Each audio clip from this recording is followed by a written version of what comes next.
2. It's going to be Sky Temple yet again, just like in the previous series. And it is Sky Temple, much larger map. Less walls, so Diablo actually gets a little bit less value. However, he does get great value in controlling the boss area. So we'll see if Kaito is going to flex it out a bit. Sky Temple. What comes to mind? Globals. Globals can be really important. Yes. The Haka wouldn't even surprise me to see KT pick it up, with Hikari actually being an amazing Dehaka player. Probably his strongest hero, especially when he used to play under his former nickname Justia. He was quite the terror, quite the threat on that hero. So, how are they going to start off this draft? Malfurion is open. They went for that last time. It did get picked off once or twice, but that's going to be unsurprising considering how much pressure was on it. Maiev Genji, man. Genji really seems to be that hero that doesn't go through anymore. Like, that has been the theme yesterday. I don't think we've seen a single... Or maybe we saw 1 or 2 Genji games, but definitely not more than that. And up to this point, guys, we haven't seen a single game with a Cyborg Ninja. That's true. He just keeps being banned. I mean, you can't blame him for that. We do see Hanzo coming in first for KT. It was very effective for them last time.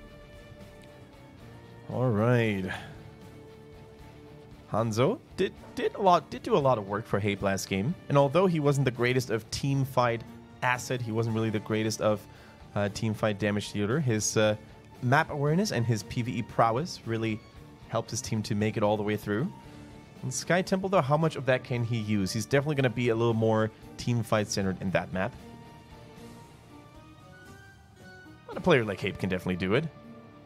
I think so. I agree with you. What would you like to see him wombo with it? You thinking like classic Johanna Blaze maybe to like set up for a big Dragon Arrow? I definitely wouldn't hate the Johanna. I think not only does it work well with the Hanzo era, as you said, but also it is without a doubt Timeless' strongest hero. Like, his Muradin didn't look too shabby, but he also had a couple of moments where he was like not really impactful and shut down heavily by the enemy team. So with Johanna being in the mix, maybe even combining it with a Cassia later, depending on which assassins they go for. They could go for a spectacular teamfight comp. So what are we seeing from KT? So they're going to go with Garrosh, not going for the Johanna unless they're going for the tankiest double tank. So the Garrosh it is for Timeless. We've seen him on that hero once up to this point in this phase, and it looked terrible. No disrespect, but it didn't look good. But that doesn't mean he can't execute it. Like, remember early 2018 when we casted our first phase of HGC China ever, and we saw Timeless for the very first time ever, off the nostalgia, and he came out swinging with that Garrosh, and we were like, who is that Time Flow team, and how good can they be? Turned out they weren't very successful, but the Timeless Garrosh still looked damn good. It did indeed, but it did get knocked out. But he, Timeless, did survive and was able to move on to a new team. We see Jaina and Yrel banned out, and yeah, bless you, I saw that as well. Yeah, with Yrel and Jaina being the ones banned out, Phoenix still available for either team here. Mm-hmm. There are plenty of slows on the board. And I still want to bring up that point. Hope's Phoenix has been one of the most amazing Phoenixes we've ever seen. Remember that 2 versus 1 moment when he just decided it was time to clean up house? I don't remember which enemies they faced back then, but I really wouldn't mind a little bit of Phoenix there. Unless a team decides to pick it away. We've seen probably Decker being the most popular support to put next to a Phoenix. Sergeant Hammer, not really an option here on this map, I believe. I don't think they're willing to pick it on Sky Temple. The Tychus over the Phoenix and the Muradin as well. Tychus, of course, with that percentage damage, tank shredding against Garrosh, could be very dangerous. I mean, they still can go with Phoenix. Muradin gives pretty good slows, so does Deckard, and Tychus Odin actually does apply a little bit more slows to the Maelstrom missiles. So, it's a chance, but it's a little bit less likely. They're just going to flex their last damage dealer here. But KT, they also need another damage dealer. And their lineup already has a great amount of lockdown in the form of Roots, potential for Twilight Dream, the Taunt, and Dragon Arrow. Muradin against Garrosh. Horde versus Alliance. They still need a little bit of extra damage, and they most certainly need a solo laner to put against the Dahaka. Urel has been banned out by A-Team, which is a very smart move in my opinion. So what is left? A Blaze, normally not really performing that well against it. Leoric could be something worth considering. But Malthael, how could we forget about the Angel of Death? Stealing it away. Last time it was the A-Team that were using it. This time KT bringing out the Malthael here. And they do still get that Phoenix. More slows can be applied via Malthael. Other than that, there's not that many slows actually. So potentially a Planet Cracker, who knows? Or Phoenix is just going to have to empower himself. Planet Cracker. It's not Braxis, unfortunately, but never say never. Look, just stand at bottom temple, wait for the temple phase, and then just shoot straight up and take out all the big guardians. Junkrat now making it into the mix as well. Now, I do want to say this, Tetcher. I feel like KT got all the tools they feel comfortable on. This is like the KT comp that I think will suit them well. With Hope on the Phoenix, his best performance on that hero. Hape was an amazing Hanzo last game. You know, Timeless is back on that garage, and although he didn't look good in the past, I think he still loves and plays that hero very well. And Malthael against Muradin, we all know, we saw it last game, how strong of a counter it can be. So, do you think they have what it takes? Do you think they have the perfect set of tools assembled? Or do you think that their opponent's A-Team can this time bounce back and actually win the game? I think A-Team's draft is a little bit more synergistic, but again, the Malthael is eating away at the back of my brain. Last time I thought that it would be enough for the A-Team, and it certainly did pick up some kills, but it struggled a bit once we got to late game damage-wise. So I'm gonna take that as a sign, and I'm gonna stick with my original thought of the A-Team. All right, you're gonna go with the A-Team. I think KT can do it with all their powerful tools in their hands. It's a close one, though. It's going to be a much more close one than I thought it would be at the beginning of this series, because the A-Team, they're showing their fangs, and they're not willing to go down without a fight. As we go to Sky Temple for game number 2 of this best of 2, with KT Kudos top at the left-hand side. Hope playing the Phoenix, Timeless on Garrosh. We have TWT on Malfurion, and Hikari is playing the Malthael, and Hape on his Hanzo again. And on the right-hand side, it is going to be A-Team with Jaina on Tychus, Olele on Junkrat, Bruiser on Dahaka, Stukov on the Decade Kane, and Kaitu is bringing out the Muradin. Muradin against Malthael, round 2. Let's see if the Dwarf will reign supreme again in the end. On a Pale Horse for Malthael, strong rotations here. We also see the standard Phoenix build with extra damage on his ranged attacks after hitting the repeater cannon 3 times. You switch over to long range and you're going to have a massive amount of extra damage. Jaina takes a little bit of damage straight away after getting stunned by Timeless, who immediately gains a Warbreaker stack. But tanks through, no issues there. It is a perfect storm coming in for the Muradin, so he's going to be looking for his own stacks. Not sure if Hope has his spray button relatively close to the mounting button, because that was a cute little spray there. But yeah, I can really feel, you know, at this point in time, there being a little bit of rivalry between the two teams, right? Because on the one hand, KT, they need those points back to play an important role for the playoff stage and maybe still qualifying themselves for the Eastern Clash. In A-Team, I'm having a little bit of a lag here, by the way. Me too. Okay, so we're just going to leave it be and probably come back synced in time. Hopefully this is not a dead stream, though. Stream, please. Uh-oh. Stream, please. Oh, we're back. It's back now. At least I'm back. Yeah, I've got my latency up, so yeah. Slightly less back. Slightly less back. Wait a minute. I think we had one of these lags yesterday as well, and then after that was over, it just ran smoothly again. Oh, Mouth gets stunned. Hope is rotating. There is a laser happening. There's a big amount of damage onto Kaitu. Looks like he did die. And a smooth video. Okay.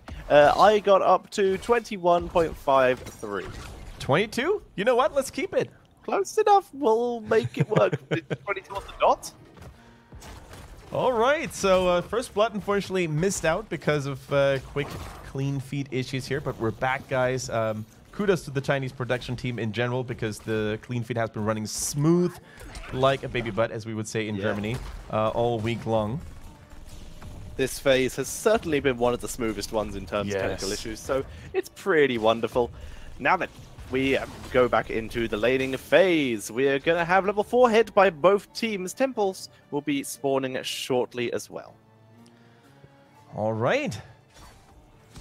First temple phase is going to be active soon. Level 4 available for both teams. And we've got Malthael, of course, still... Actually, Malthael isn't even soloing at this point. It is actually Phoenix who's keeping the Haka in check, and Malthael is checking out the Tychus in the mid lane. So let's see how quick they're willing to rotate. Now, Phoenix needs to be careful, right? The more time he spends there in the bottom, the more time he actually gives the Haka to use his trade. And with him being at his team sides much quicker, KT needs to be very careful on how they expose themselves. Hope actually taking so much damage on that Hanzo, but with the help of Malthael, he stays alive for now. Temples are active. Let's go. You see Kaito hovering around. He's going to grab the watchtower for his team before rotating in to potentially help against the rest of KT up in top lane. He's going to wrap around from behind. Finds Hape. Good damage and a beautiful lockdown kill coming in from the AT. Well, they don't even need to Haka if they find Hape out of position just like that, which of course also means that the Haka has more time to double soak. We see him walk to the middle and actually finding a Phoenix. I think if I read the minimap icons correctly, the tongue also connected, so that's pretty sweet. Now, let's see what they can do with all those temples under their control. Top temple actually in control of A-team. The middle one actually contested still, so this is a very strong early game once again for the A-team, trying to get that XP in as quickly as possible. 11-7 there, just a little bit faster though for KT. They're going to look to try and make something happen with it, but the A-team also hit level 7, and instead of them making it happen, it's going to be Timeless in danger. Olele is going to be able to tank through the majority of this damage as they try to chase a very far forward Timeless. Nice and dominable. Easy block the tongue. Haha, well played indeed. Lightning reflexes there on Timeless. Not getting CC'd any longer, but of course that also means he doesn't have it ready right now. So the Stormbolt connects. Tychus minigun dealing real damage onto Timeless, who is in full retreat right now. He's going to survive though, and that's the important part here. Kaito also surviving. Trey will begin to heal him back up as the final shots are taken by KT, taking down a tower.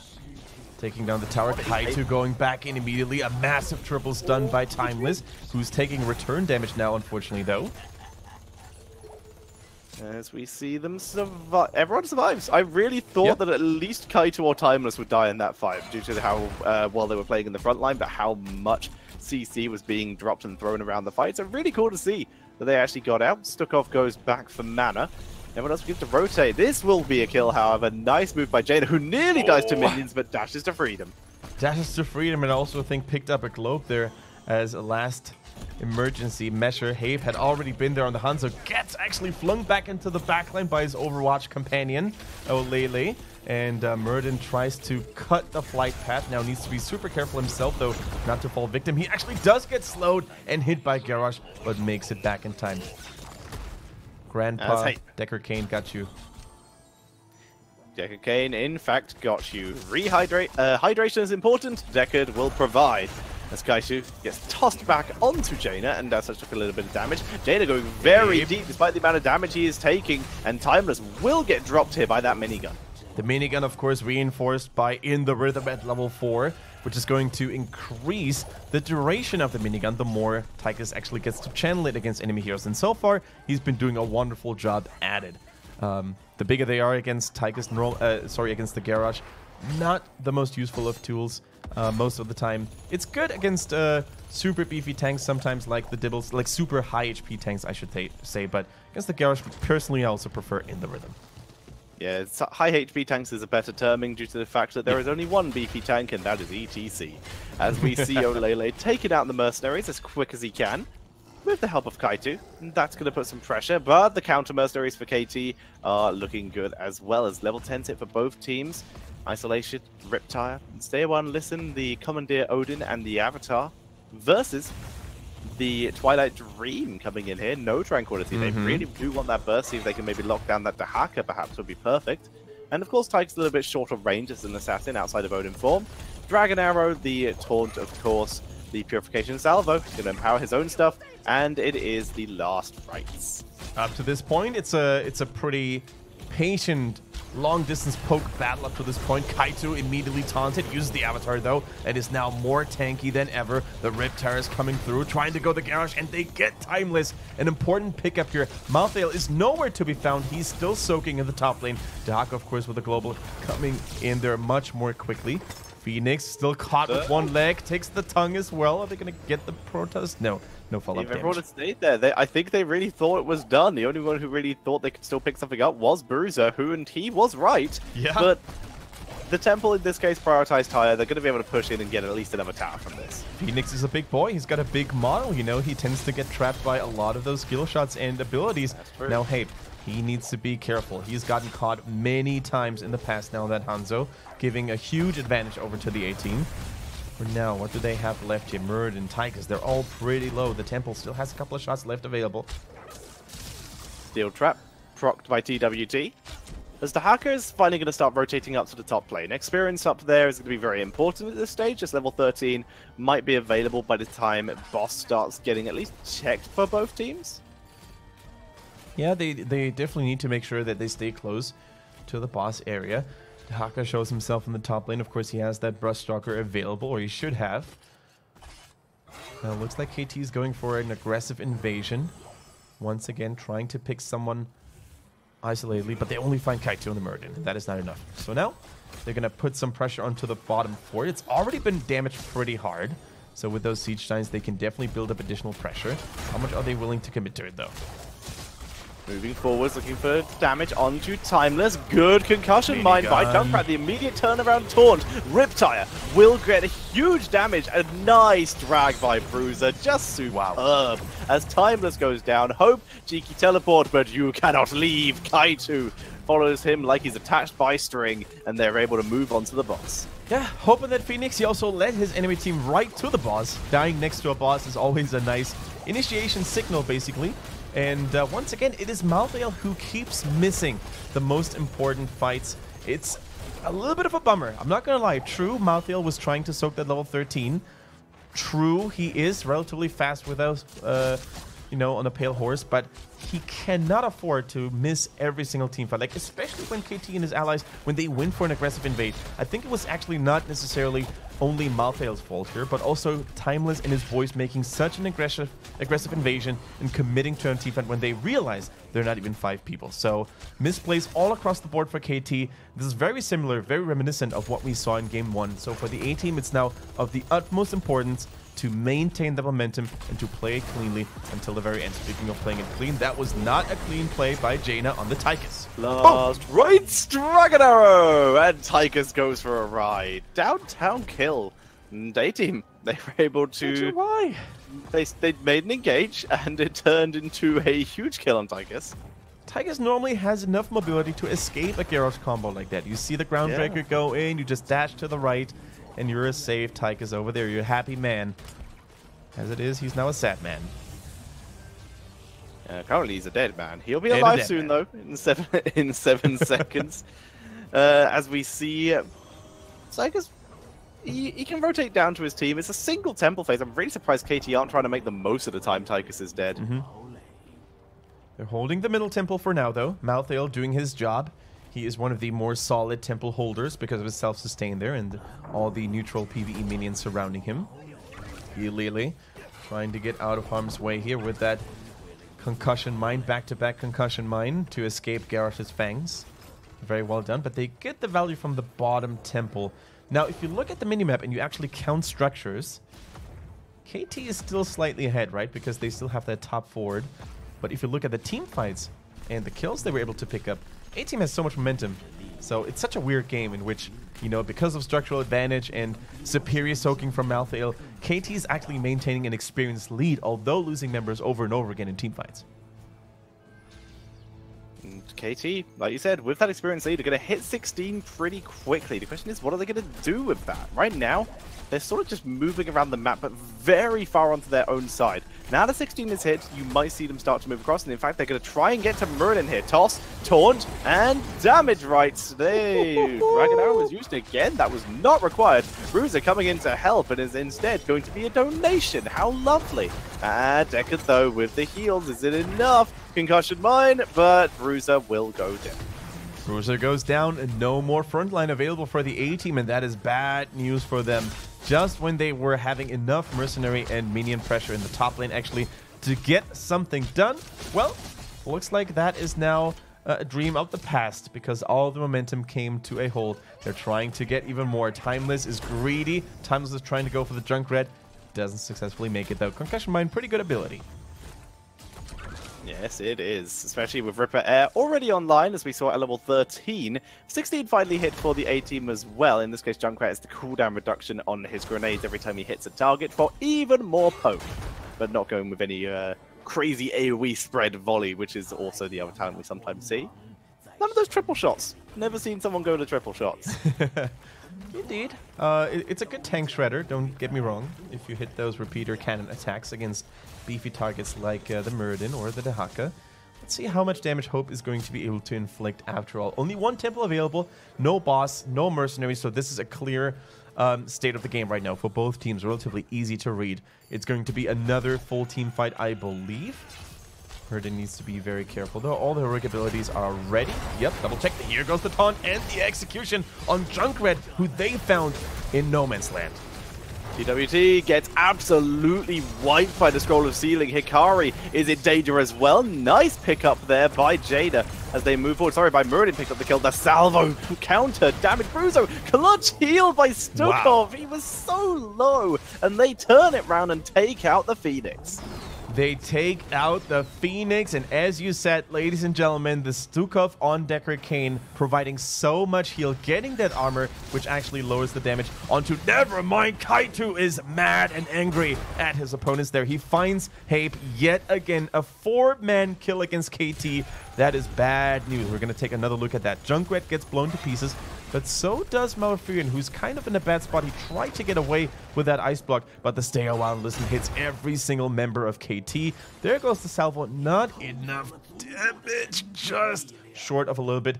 Hope realizes, you know what, I don't have a teleport anymore, so I might as well just go down, dying and trying to kill at least one more member of the A-team. Boss is available, but the respawns are already back in town. Yeah, that respawn, with all the respawns, the boss is unlikely to be a target. This is a great wraparound by the A-team. Just realized that they were on the other side of the map as down goes Garrosh. Oh, Malfurion. Poor Malfurion, and the Malthael as well. Hope will survive, but wow, that was a great wraparound by the A-team, picking up 3 kills in the easiest of fashion, making it look like they were like 9 levels ahead. Looks like they just didn't have enough from getting a quad kill before. They just wanted to get another triple. And they did exactly that. And you can really see the late game power spike of the Tychus there as well. I'm pretty sure that throughout this entire team fight there, he had the minigun active thanks to In the Rhythm. He was melting and spraying down people left and right. And you know what, Tetcher? With the level 20 there, with the big red button and Odin also being available, this might very well be a core call.